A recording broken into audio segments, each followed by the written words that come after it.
The Standoff at Sparrow Creek 2018 thriller that only had a limited release in the US, and after watching it, I think for good reason.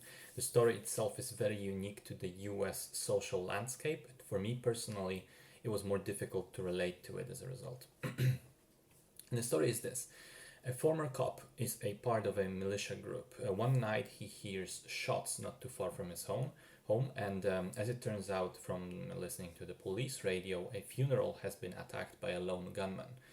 The man immediately heads over to the warehouse where his militia stores their stuff and meets for meetings. They all meet up and share info and share concerns between them. Will the police now target them as potential suspects? Because as it turns out, the weapon used was pretty much exactly the same stuff they use. So will they get in trouble?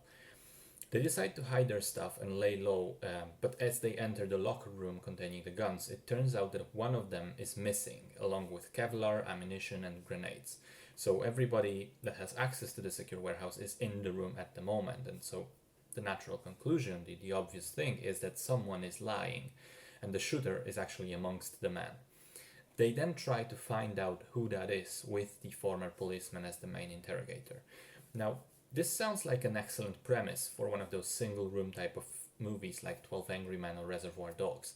A bunch of characters locked in together, tensions rise, and the decision has to be made. And to an extent, that concept is done quite well. In terms of maintaining that tension and atmosphere of distrust, I think the film manages to do very well. It's actually kind of impressive how much it manages to do with so very little.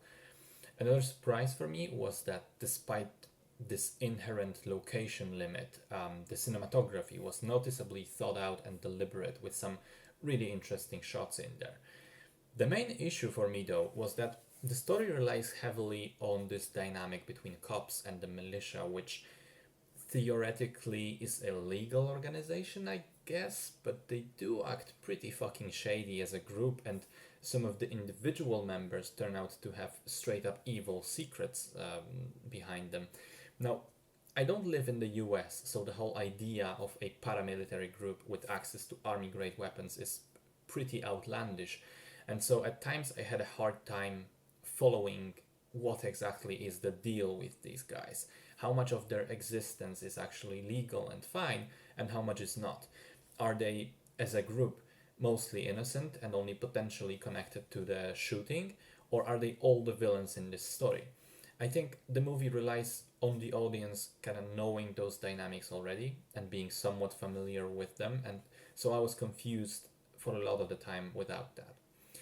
And as a result of that confusion, I found it more difficult to engage emotionally with the film, which really was that missing component that would have elevated it for me from just decent to really good. Nonetheless, as I said, even without that element, the Standoff at Sparrow Creek is quite interesting as a thriller, and perhaps if you're an American, you will appreciate it more than I did.